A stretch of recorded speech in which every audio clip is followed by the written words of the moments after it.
In this video, we will be discussing about what is the dark reality of the Kota. Today we have Himanshu Tripathi जो कि 3 दिन कोटा में रह के आए और यहाँ पर हैं आशुतोष जो कि 3 साल कोटा में रहे। तो इन दोनों के पर्सपेक्टिव से जानेंगे आखिर ऐसा क्या था जिनको इसने 3 साल वहाँ पर ज़िंदगी काट ली और ये बंदा 3 दिन में वापस आ गया। मेरा नाम है उदित सोलंकी, तो चलिए शुरू करते हैं। तो बेसिकली सबसे पहले हिमांशु जानेंगे कि वो 3 दिन ऐसा क्या था कि 3 दिन में आप डिमोटिवेट करके या तू वापस आ गया वहाँ से, ऐसा क्या था? भाई जैसे मैं कोटा पहुंचा पापा के साथ 2021 में ट्रेन से उतरते ही रेलवे स्टेशन पे बाहर निकला मैं और वहाँ ऐसे मतलब टेम्पोस की कतार लगी हुई थी। भाई तू बिलीव नहीं करेगा, वहाँ के ड्राइवर्स को पता था नीट का कोर्स क्या है। मतलब मैं वहाँ पहुँच रहा हूँ और वो ड्राइवर कह रहा है कहाँ जाना है भैया, तो अभी हमने पहले से डिसाइड कर रखा था कहाँ जाना है।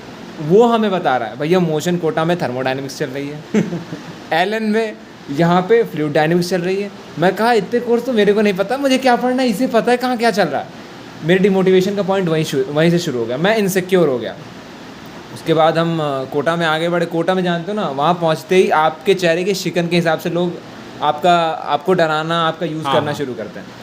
तो ठीक है, किसी तरीके से हम पहुँचे जहाँ हमें पहुँचना था, दैट इज़ कि हम लैंडमार्क सिटी पहुँचे। लैंडमार्क सिटी में हमने एक हॉस्टल में स्टे किया और जब मैंने शाम को वहाँ पे ना बच्चे देखे इतने सारे बच्चे सब नीट की प्रिपरेशन कर रहे हैं। And believe me, landmark city Kota का हेवन कहलाता है। मुझे पता चला वो क्यों हेवन कहलाता है। मतलब अलग लेवल का वहाँ पे सब चीज़ नहीं ग्लोरीफाइड थी। मेरे डर लग गई मेरे डे से वहाँ पे सब कपल्स, हाँ कपल्स, एकदम कपल कल्चर चल रहा है, कपल गोल चल रहे हैं लोग। मैं देख रहा हूँ कोई रिलेशनशिप में। वहाँ मैं जिस हॉस्टल में रुका था वहाँ पे देख रहा हूँ लोग 4 साल से प्रिपेयर कर रहे हैं, 5 साल से। मैं कहा जब इनके नहीं हुए तो मेरे क्या होंगे। उनको मॉड्यूल्स रटी पड़ी हैं। अच्छा, मतलब वो घायल शेर थे और घायल शेर ज़्यादा खतरनाक होता है। मैं डर गया। मैं कहा मेरे से होगा ही नहीं नीट, मैं जा रहा हूँ घर, वरना मैं सुसाइड कर लूँगा यहाँ पे। तो मतलब पापा से मैंने कहा पापा मुझे तुरंत चलना, 2 घंटे के अंदर मैंने कहा पापा मुझे तुरंत चलना। पापा ने कहा रुको, माहौल देखो, धीरे धीरे अडेप्ट कर जाओगे। मैंने कहा ठीक है, अडेप्ट कर लूँगा। 2 दिन हम वहाँ रुके, 2 दिन जो मेरी वहाँ हालत थी। तीसरे दिन मेरे पापा ने मुझसे खुद ही कहा चल भाई लाइफ इज़ मोर इम्पॉर्टेंट, कि तेरा कोटा में रहना है, सिलेक्शन होना, घर चलते हैं, घर से प्रिपेयर करना, वहाँ से जो होगा देख लेना। फिर हाँ घर पे गए एंड फिज़िक्स वाला का कोचिंग ली, 1 साल कंसिस्टेंटली प्रिपेयर किया and now I am here.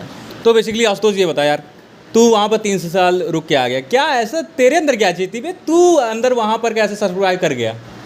देख भाई, मेरा ये था कि मुझे इतनी बचपन से स्पून फीडिंग की नहीं गई मुझे डायरेक्ट मेरे पापा ने बोला कि अब आगे क्या करना है, तो एक ही करियर तुम्हें पता है जो मेन है, वो था MBBS वाला कोर्स। तो मुझे नीट में क्रिकेट हुई और मैं जिस तरीके से पहली बार नीट गया, मतलब स्टेशन पे गया, मैंने देखा जैसे इसने पहले बताया कि हाँ ये चीज़ होती है। मैंने कोटा को ऐसे इमेजिन किया था कि एक कोई कोचिंग होगा, मतलब सेंटर होगा, आसपास रहने वाले लोग होंगे। लेकिन जब मैं गया, तुमने स्टेशन देखा को नॉर्मल, जहाँ पे एडवर्टीज़मेंट चल रही है, नॉर्मल कुछ देखा जाता है, वैसा नहीं था।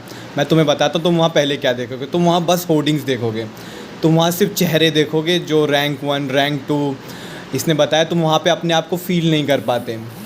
मैं वहाँ गया और मैंने एडमिशन का प्रोसीजर फॉलो किया और मैंने क्लासेस लेना चालू किए। देख मेरा ये था कि मुझे कोई डिप्रेशन वाला नहीं लगा, क्योंकि मेरा एक दोस्त था पहले ही आ चुका था वहाँ पे।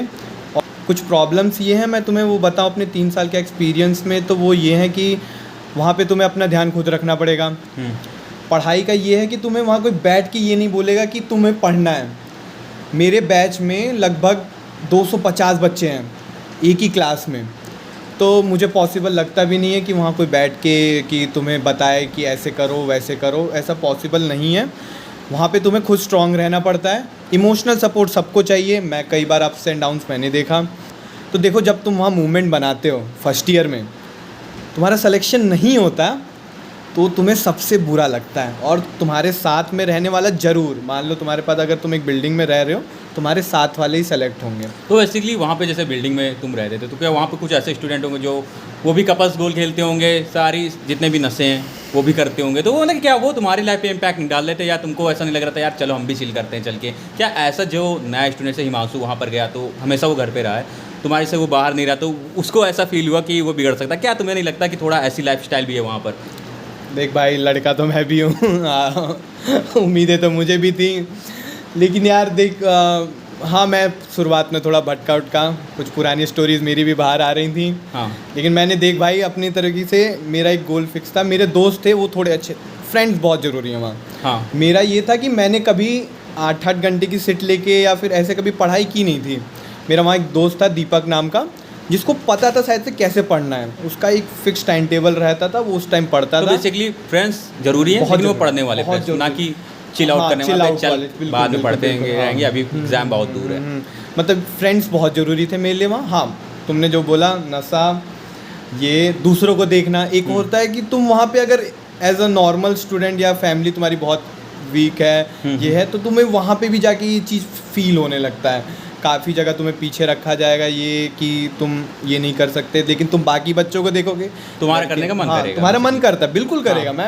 मैंने खुद वो एक्सपीरियंस किया है। लेकिन इसमें तुम्हें क्या है, 2 चीज़ें हो सकती हैं, या तो तुम्हारे दोस्त सपोर्ट कर सकते हैं तुम्हें, या तुम अपने फैमिली से बात करते हो, उनसे तुम्हें मदद मिल सकती है, या तुम्हें सबसे मेन जो मुझे लगता है खुद पे कंट्रोल। तुम वहाँ जो करने गए हो वो तुम्हें बार बार याद हो, अपने को खुद को याद रहना चाहिए यार, दूसरा कोई तुम्हारी जगह आके तुम्हारे घर वाले तो पढ़ नहीं सकते हैं। तो बेसिकली डिस्ट्रैक्शन ना, उसका लेवल क्या, अगर मैं एक स्केल बनाऊँ 10 तक की, तो उसमें तुम कितना नंबर दोगे उस भाई मैं distraction का? 8 रेटिंग देना चाहूँगा, क्योंकि मेरे पास कुछ पॉइंट्स हैं। जैसे देख, सबसे पहले तो ये लड़कों का आजकल टीनेजर्स प्रॉब्लम की हमें कपल्स की तरह रहना है, प्लस वहाँ पे थोड़ा वेस्टर्न कल्चर काफ़ी ज़्यादा फॉलो होता है, तो तुम समझ सकते हो, और आजकल के बच्चे मॉडर्न हो ही गए हैं। और दूसरा प्रॉब्लम है कि तुम्हें कोई देखने वाला नहीं है। ओ, तुमको खुद ही अपना ख्याल रखना होगा, बाकी तो डिस्ट्रैक्शन तो हर जगह होते हैं, कोई देखने वाला ना, और तुम कहने वाला, तुम पढ़ो चाहे ना पढ़ो, किसी को फर्क नहीं और वहाँ पे बच्चे ही रहते हैं, तो आप तुम वहाँ कुछ भी खुला करो, कुछ भी करो, कोई प्रॉब्लम नहीं, किसको, सबको पता है बच्चे कैसे रह रहे हैं, तो उसमें कोई प्रॉब्लम है नहीं। तो बेसिकली हिमांशु, तुम कितनी रेटिंग दोगे? मेरे हिसाब से तो भाई डिस्ट्रैक्शन की रेटिंग, जैसे भाई ने कहा कि स्पून फीडिंग, हाँ मेरी सच में स्पून फीडिंग ही हुई है, तो मुझे लगता है कि डिस्ट्रैक्शन का लेवल, अगर कोई पढ़ने वाला लड़का है तब भी उसके लिए 2 है, और अगर कोई नॉर्मल सा बंदा है ना, तो मेरे लिए उसके लिए रेटिंग डिस्ट्रैक्शन की 9 जाएगी आउट ऑफ द 10। तो बेसिकली तुम लोगों का कहने का मतलब, अगर हम देखा जाए लास्ट में एक हिसाब से देखें, तो क्या कहेंगे कि कोटा, अगर कोई अगर नहीं घर पे रह के पढ़ा हुआ है, तो फिर क्या उसे कोटा रहने जाना चाहिए, और उसको क्या चीज़ अवॉइड कर देनी चाहिए? देख यार, मैंने काफ़ी पहले से तैयारी की है। पहले देख, जैसे पेपर का पैटर्न था वो काफ़ी टफ था, तो अगर तुमने 12th तक पढ़ाई नहीं की है, मतलब बिल्कुल मतलब नहीं कर पाए, तो मैं बोलूँगा कोटा प्रेफर कर सकते हो तुम लोग, और तुम लोग अगर स्ट्रांग हो तो बेसिकली तुम्हारे ऊपर एक गाइडेंस जरूर होना चाहिए ना, मेंटर, एक वेरी इंपॉर्टेंट मेंटर होना चाहिए। तो बेसिकली मेंटर अगर, और आजकल मेंटर ना बहुत ही ऐसे होते हैं मेंटर, आप जो लाइफ आपकी होती ना उस तरह से आप मेंटर ढूंढना चाहते हैं। तो बेसिकली उसी तरह से हमने भी फेस किया, जिस टाइम हम लोग नीट की प्रिपरेशन कर रहे थे, तो हमें भी उसी तरह से चाहिए था कि जो लाइफ से मैं गो थ्रू कर रहा हूँ वही मेंटर हम देखना चाह रहे थे। तो बेसिकली, और अगर आप लोग चाह रहे हो तो ऐसा मैं लिंक डिस्क्रिप्शन में डाल दूंगा, वहाँ पे मेंटरशिप ज्वाइन कर सकते हो जाके, जहाँ पे आप अच्छे से अपने मेंटर से बात कर सकते हो, जो एक्चुअल में आपके जैसा फेस करके आया है। तो बेसिकली यही थी डार्क साइड ऑफ कोटा, और भी आने वाली वीडियो में हम डिस्कस करते रहेंगे। तो मैं थैंक यू कहना चाहूँगा अपने दोनों बैचमेट्स का। So all the best, prepare करते रहिए, और मिलते हैं नेक्स्ट वीडियो में। Back up. Inside where the monsters like to come alive, come alive.